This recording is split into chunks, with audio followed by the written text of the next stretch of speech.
Dios les bendiga, hermanos. Nos corresponde ahora el estudio número 2 de las cartas del apóstol Pablo a los Corintios. Recordamos que en el estudio pasado dijimos que la estructura de la carta está compuesta de la siguiente manera. Primero hay un prólogo en el capítulo 1, verso 1 al 9. Luego se trata el tema de las divisiones de la iglesia a partir del versículo 10 del capítulo 1 y hasta el capítulo 4, verso 21. En el capítulo 5, verso 1 hasta el 6, verso 20, Pablo trata de corregir a la iglesia, y en el capítulo 7, del 1 al 40, se tratan asuntos del matrimonio. La libertad cristiana, Pablo la trata en el capítulo 8, versículo 1, hasta el 11, versículo 1. La vida cristiana está en el capítulo 11, verso 2, hasta el verso 34. De esa misma manera, los dones del Espíritu Santo, el apóstol los trata en el capítulo 12, verso 1, hasta el capítulo 14, verso 40. En el capítulo 15, en los versos 1 al 58, el apóstol trata sobre la resurrección de los muertos y finalmente concluye con el epílogo o conclusión que está en el capítulo 16, los versos 1 al 24. En el día de hoy entonces vamos a tratar el prólogo, es decir, el capítulo 1, los versos 1 al 9. La palabra prólogo se suele definir como el escrito que aparece en la parte inicial de un libro, que contiene las informaciones acerca del autor y acerca del contenido del texto.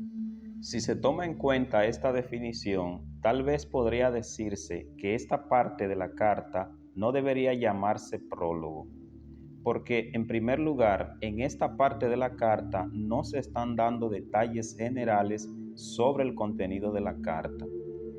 En segundo lugar, porque el prólogo es el escrito inicial de un libro, y recordemos que las cartas en su principio no tenían intención de ser libro. De manera que el único requisito que se cumple aquí para llamar esto prólogo es el hecho de que se dan algún detalle sobre el autor. A esta parte se le suele llamar también exordio o exordium, que no es más que la primera parte de un escrito o de un discurso oral, que tiene como objetivo llamar la atención de las personas. Sin embargo, sabemos que desde que se escribió la carta nunca se pensó que iba a ser leída más allá de la iglesia de Corinto, ni tampoco tuvo la intención de ser un libro como le llamamos en el día de hoy en algunos círculos religiosos. Lo que significa que tanto prólogo como exordium son nombres que se han dado a esta parte de la carta sencillamente para referirse a la introducción de la misma. Esta parte que está en el capítulo 1, verso 1 hasta el 9, suele estar subdividida en dos partes que se pueden identificar fácilmente. Los versos del 1 al 3 contienen los saludos del apóstol. Los versos del 4 al 9 contienen una serie de gratitudes que expresa el apóstol.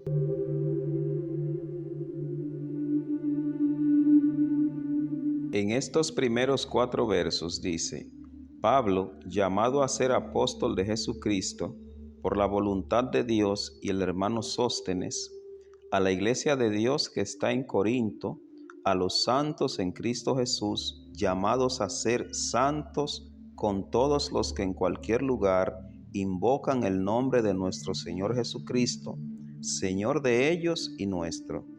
Gracia y paz a vosotros de Dios nuestro Padre y del Señor Jesucristo.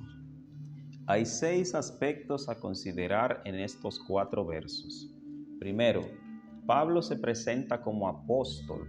La palabra apóstol significa enviado, pero es importante que Pablo dice que él es un apóstol de Jesucristo. Además de eso, él añade que él no es apóstol por su voluntad, ni por la voluntad de ningún otro hombre. Asegura él que él es apóstol de Jesucristo por la voluntad de Dios. Este dicho del apóstol ha de ser importante, porque más tarde, cuando en otros escenarios se le cuestiona su apostolado, él ha de apelar a que ha sido Jesucristo que le ha llamado y asegura que tanto él como los que le acompañan en el ministerio ocupan esas funciones por un designio divino. Número 2, en esta parte el apóstol presenta a Sóstenes, de quien ya dijimos que es el escriba que probablemente copió los dichos del apóstol al escucharle dictando los mismos. La cosa número 3 que hay en esta parte del texto es muy importante, porque el apóstol se refiere a la iglesia como una iglesia de Dios. A pesar de que él fue su fundador, él reconoce que se trata de una comunidad de Dios. Y esto es muy importante porque si él es un apóstol seleccionado por Dios y enviado a una iglesia de Dios, sin dudas que su mensaje ha de ser escuchado. El apóstol conoce bastante bien los problemas que hay en esa iglesia y con todo él sigue diciendo que esa es la iglesia de Dios, lo cual es muy importante para nosotros porque nos hace ver cómo el apóstol veía a Dios incluso en el lodazal que se estaba armando en aquella congregación, cómo el apóstol consideraba que se trataba de una comunidad de fe fundada por Dios a través de él, dirigida por Dios, en la que habitaba el Señor, muy a pesar de las peleas, de las desavenencias, de los desacuerdos que había en aquella congregación y que veremos en otros estudios más adelante. Número 4, el apóstol considera que él está dirigiendo esa carta a una iglesia que es de Dios, pero que está compuesta por personas santificadas por Cristo Jesús. Muy importante esta parte de santificados. Si usted lee el versículo 2 que dice, a la iglesia de Dios, a lo que ya nos referimos, que está en Corinto, a los santificados en Cristo Jesús. Fíjese qué importante, de Dios y santificados. Habría que preguntarse entonces, si son de Dios y son santificados, ¿por qué los pleitos? ¿Por qué las divisiones? ¿Por qué los problemas?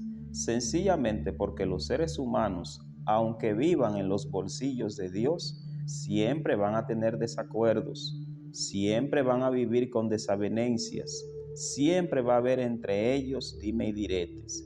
Sin embargo, el apóstol como buen líder no se queda mirando solamente esos problemas, esos errores que tenía la iglesia. Más allá de todo, en estos primeros versos, él trata de asegurar que sobre todo, por encima de cualquier fragilidad humana, más allá de cualquier error humano, la iglesia a la que él se estaba refiriendo era de Dios y además que Dios la tenía en tan alta estima y estaba tan pendiente de ella que a pesar de su pecado, Dios había venido a santificarlos a través de Cristo.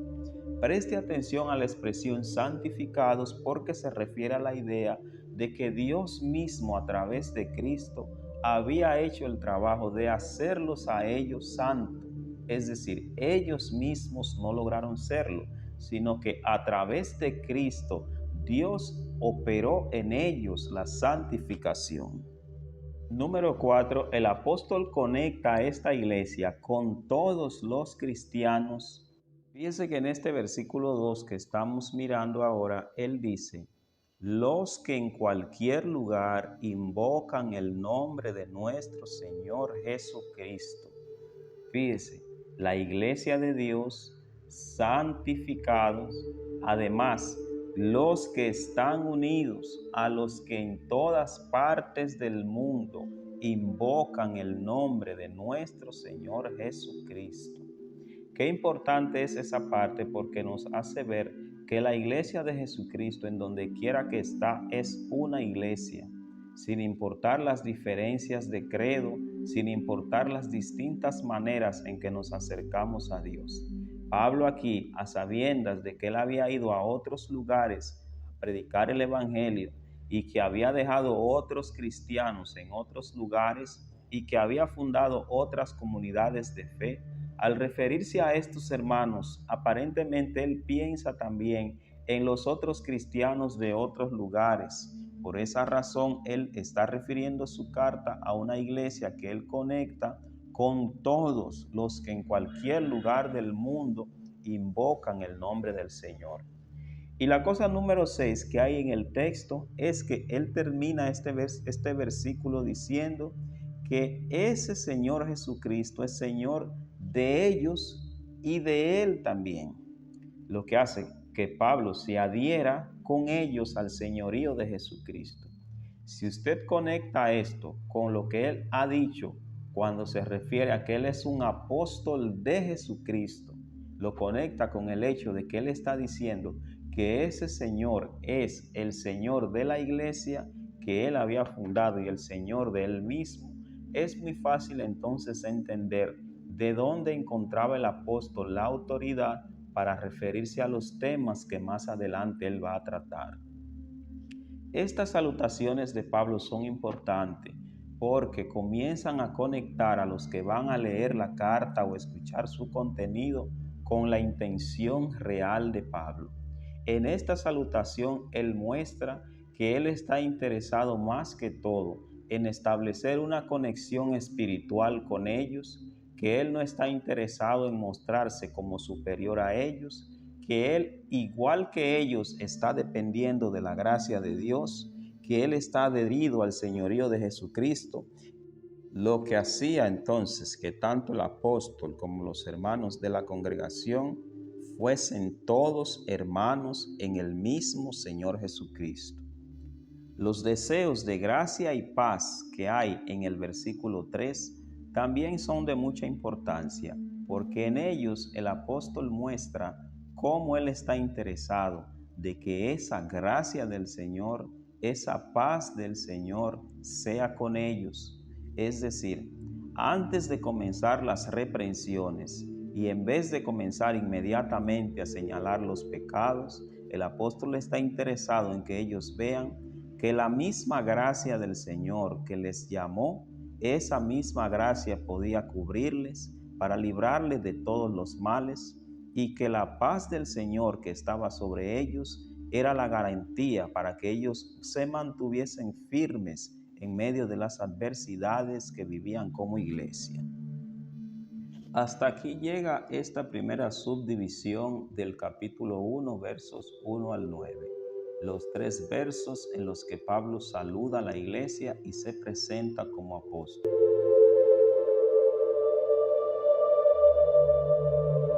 A continuación, en los versos 4 al 9, hay una serie de gratitudes de mucho interés para el apóstol, para la iglesia que originalmente las recibió e incluso para nosotros en el día de hoy, que somos los que al final llegamos a beneficiarnos con el contenido de esta carta.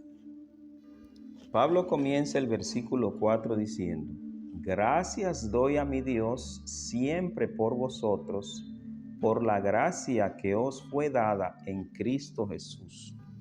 Aquí el apóstol se muestra agradecido por una gracia divina de la que ha sido beneficiaria la iglesia. ¿En dónde se manifiesta esa gracia? Primero, en el hecho mismo del Señor haber llamado al cristianismo a aquellas personas. Recuerde que para Pablo la cuestión de la gracia de Dios era de suma importancia. Él pensaba que venir a los pies de Cristo era una cuestión en la que había operado profundamente la gracia de Dios, dado que nosotros como pecadores no merecíamos o no merecemos el hecho de que Dios nos vuelva a llamar hijos. Y él en todos sus escritos deja ver que para él la gracia de Dios manifestada en Cristo había sido la única cosa que había permitido que nosotros lográsemos otra vez que Dios nos llame hijos. Y al referirse a estos hermanos, él no deja de agradecer a Dios porque su gracia había operado en ellos y estos habían recibido el evangelio a través de él, habían respondido positivamente y Dios les había recibido tanto que ellos podían considerarse como parte de la iglesia del Señor en lo que él llamaba iglesia dispersa en toda la faz de la tierra. La segunda razón por la que el apóstol agradece al Señor está en el versículo 5. Él dice, porque en todas las cosas fuisteis enriquecidos en Él, en toda palabra y en toda ciencia. Aquí, las gratitudes de Pablo están enfocadas en tres cosas especiales. Las riquezas que él considera que la iglesia ha recibido del Señor. Número 2, la palabra y en toda ciencia. Aquí el apóstol en algún momento tendrá que bregar con el problema de la sabiduría o las discusiones por el hecho de quién tiene más sabiduría en la iglesia. Recuerde que en la carta hay una parte en la que el apóstol dice, ustedes discuten diciendo quién es de Pedro, quién es de Cristo, quién es de Apolos y quién es de Pablo. Una división que, entre otras cosas, estaba más que todo motivada por el hecho de discutir sobre quién tenía más sabiduría. Sin embargo, el apóstol, antes de referirse a ese problema, él considera pertinente dar gracias a Dios porque esa iglesia es una iglesia enriquecida en palabra y en sabiduría. Para él, tal vez el problema no era que la iglesia estuviese llena de palabra y sabiduría, sino más bien el manejo que se había dado a aquel don del Espíritu o aquella riqueza. Por eso, antes de referirse a ella con tono de reprensión, agradece al Señor. Una actitud que todo líder en este tiempo debería de imitar, porque de esta manera Pablo logra ganar la atención de quienes han de leer la carta y a la vez logra ganar gran autoridad para referirse al problema cuando llegue su momento. En el versículo 6, Pablo agradece al Señor porque el testimonio acerca de Cristo ha sido confirmado en lo que él dice vosotros, es decir, en la iglesia. Pablo aquí da gracias a Dios porque él considera que la vida de ellos era un testimonio acerca de lo que es Cristo. En otras palabras, él está agradeciendo a Dios porque para ellos el cristianismo que ellos habían asumido no era solamente de palabra, sino que sus hechos, sus acciones, su manera de caminar reflejaban a Cristo. Otra vez hay que preguntarse aquí, ¿por qué en una iglesia en donde hay pleitos, problemas y todo lo que ya conocemos, el apóstol con todo se refiere a que es una iglesia de Dios, santificada, pero ahora añade que es una iglesia en la que ha sido confirmado el testimonio de Cristo? Esto para nosotros es importante porque nos ayuda a pensar que Dios conoce lo débil que somos, conoce nuestras debilidades y a pesar de todo, siempre tiene sus brazos extendidos para que en nosotros cada día se confirme más el testimonio de Cristo. En el versículo 7 se ve que Pablo está agradecido y afirma, de tal manera que nada os falta en ningún don, esperando la manifestación de nuestro Señor Jesucristo. Pablo dice, a la iglesia no le falta ningún don, dones que más tarde serán razones de pleito en la iglesia y que el apóstol también tendrá que enfrentar. Sin embargo, él está consciente de que, aunque no han sabido administrar bien los dones del Espíritu, ellos constituyen una riqueza que Dios por su gracia ha querido depositar en ellos y prefiere dar el ejemplo agradeciendo a Dios por ello antes que dar un mal ejemplo reprendiendo sin antes haber ganado la autoridad suficiente para ello. Hay que decir que Pablo de antemano tenía la autoridad para reprender porque él había sido el fundador de aquella iglesia. Pero se ve en todo el texto que Pablo prefiere más bien una autoridad que le ha sido dada por el Señor y por su testimonio y por la empatía que ha logrado con la iglesia que una autoridad impuesta con las botas. Las gratitudes de Pablo también son porque el Señor a través de Cristo es el que confirmará la iglesia hasta el fin. Es decir, los mantendrá siendo iglesia a pesar de los retos que tenían por delante, siendo parte de una comunidad como la que ya describimos en el primer estudio. Y él añade que eso será así para que ellos sean encontrados irreprensibles en el día de nuestro Señor Jesucristo. O sea, Él sabe que ellos se enfrentan grandes retos en aquella comunidad, pero Él agradece porque el Señor es el que le confirma y el que les mantendrá siendo iglesia a pesar de todo. Esta parte Pablo la concluye invitando a la iglesia a una reflexión seria y dice: fiel es Dios. Y al decir fiel es Dios, indiscutiblemente en sus palabras hay un reto que se lanza. Si Dios ha sido fiel, nosotros también tenemos que ser fiel a Él. Y dice: fiel es Dios por el cual fuisteis llamado. El Dios que les llamó ha sido fiel, y a ese Dios que les llamó, ustedes también deben ser fieles y mantenerse en esa comunión con su Hijo Jesucristo. Y la manera en que termina esta parte del texto nos vuelve a llevar al principio. Ese Jesucristo que es nuestro Señor. Note la expresión nuestro Señor. El mismo que me llamó a ser apóstol, el que me hizo encontrarme con ustedes y a quien me debo y por quien hablo de esta manera. En resumen, los saludos de Pablo a la iglesia y sus gratitudes muestran desde el principio la intención que tiene esta carta.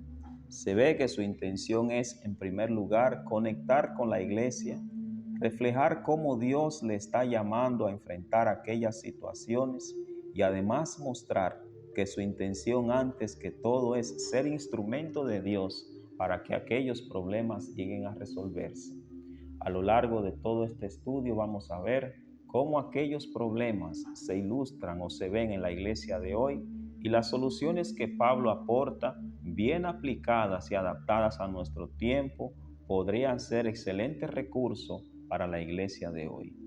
Que el Señor les bendiga y nos vemos en el estudio número 3, en donde Pablo comienza ya a tratar los problemas de la división de la iglesia.